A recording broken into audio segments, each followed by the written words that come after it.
la presión mediática. Los lobbies de la derecha son insaciables. Ya han empezado su camino. Ya han señalado a las organizaciones sindicales como unos elementos subsidiarios. Ya empiezan a trasladar a través de sus medios de comunicación esa connotación negativa de funcionario del siglo XIX, de los escritos de Larra. Por tanto, si no conseguimos una huelga digna el día 8, ¿quién nos dice que dentro de 3 o 4 meses tengamos que volver para impulsar otra movilización para los empleados públicos?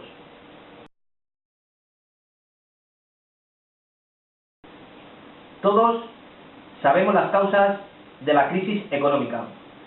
Conocemos cómo lo afrontan los países de la Unión Europea. Pero solo hay 2 países que se hayan dirigido específicamente a 2 colectivos: pensionistas, empleados públicos.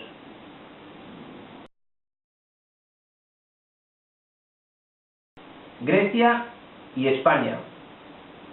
Todos los demás países, no sé si con la autorización o no autorización del dios en estos momentos, que es el FMI, han buscado reajustes en sus presupuestos para sacar adelante el déficit público. Nosotros no. No nos lo han permitido.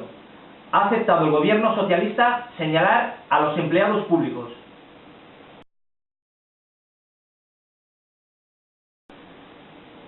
Hay 2 formas de afrontar la crisis económica. Una visión liberal del Estado, menos función pública, menos empleados públicos, y hay una forma socialista. Lo que nos ha descolocado el gobierno es que había afrontado la crisis con unas tesis de izquierdas, y ahora se nos ha cambiado en estos temas de política.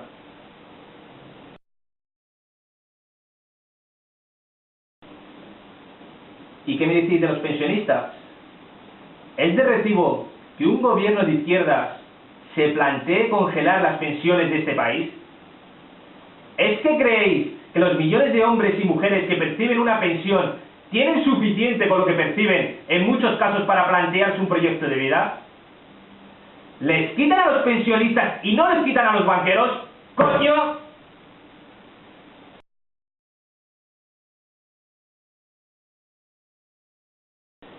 ¿Sabéis qué podía haber hecho el gobierno de España?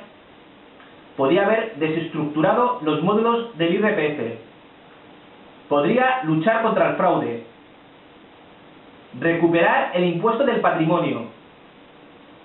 Revisar el impuesto de sociedades, que es donde los que tienen la pasta meten la pasta. Y podrían hablar de algo donde hablan de nosotros, de las subvenciones.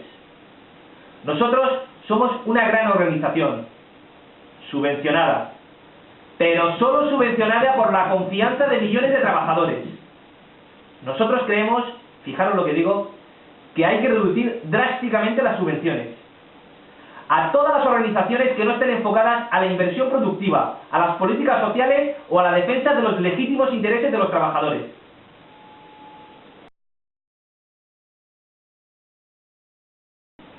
Aunque yo os digo, antes os hablaba de los bancos, y se me ocurre, en vez de congelar las pensiones de los pensionistas de este país, en vez de rebajar los salarios de los empleados públicos, ¿a nadie se le ha planteado quitar las subvenciones a la Iglesia Católica? Se sigue pagando a la Iglesia por la cara 900 millones de euros.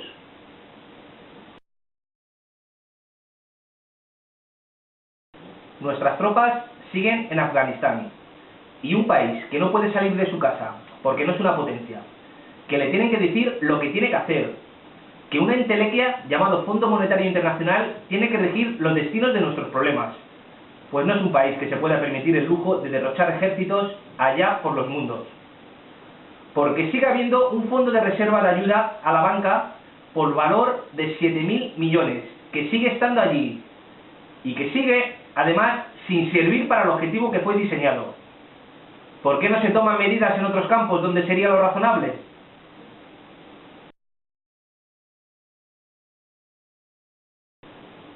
Recuerdo una reflexión de Roosevelt del año 33, que después de salir de la crisis económica del 29, hacía la siguiente reflexión.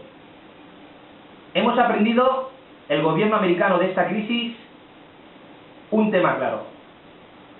Tenemos que controlar la especulación y las entidades financieras. 100 años después seguimos diciendo lo mismo. Como los gobiernos no corrijan el control financiero, nuestros hijos y nietos seguirán diciendo lo mismo.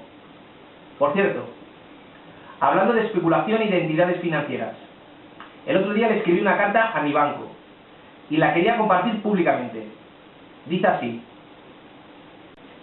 muy señores míos, por la presente lamento comunicarles que he decidido pagar un 5% menos en el recibo mensual de la hipoteca que tengo con su banco.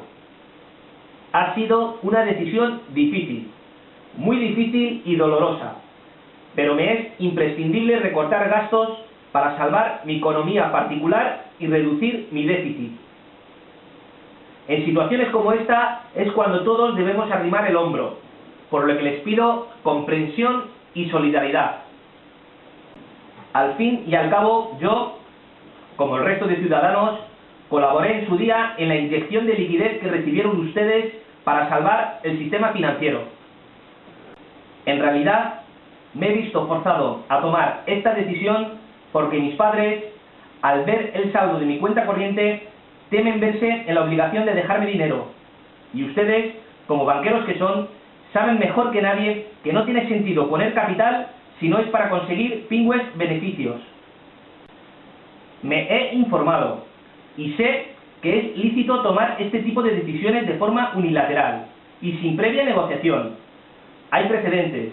Ver declaraciones del presidente del gobierno en el Parlamento el pasado 12 de mayo. Aprovecho la ocasión para comunicarles que ya dispongo de suficientes sartenes y no necesito que me regalen ninguna más.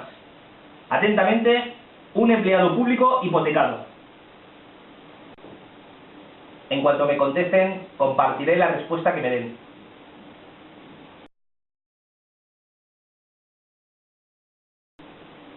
Existe un corro de eruditos, seguramente a sueldo del mercado, que tiene ganas, que quiere hacer negocio con lo nuestro, que desempolva frases graciosas como el "vuelva usted mañana" de Larra, ignorando el volumen, el alcance de los servicios públicos de nuestro país, como si nuestro país estuviera todavía anclado en el siglo XIX, como si 30 años de democracia y de desarrollo de los servicios públicos en este país no sirvieran de nada, como si la gente no supiera que los tiene, como si la gente no supiera distinguir quién es el cabronazo que gana 1000 euros que le limpia los mocos a su hijo, que es un parapléjico o un disminuido psíquico en una residencia, o el que te saca de un coche en la carretera después de pegarte un piñazo, el que cuida y da atención a nuestros mayores, y tantos otros ejemplos.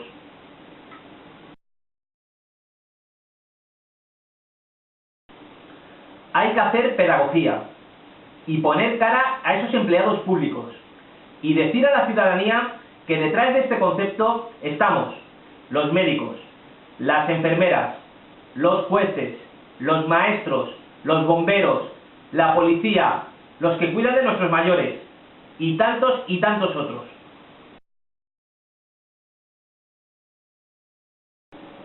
Y detrás de este concepto están los empleados públicos que un día funesto, el 11 de marzo, no dudaron en ir más allá de la concesión del servicio público.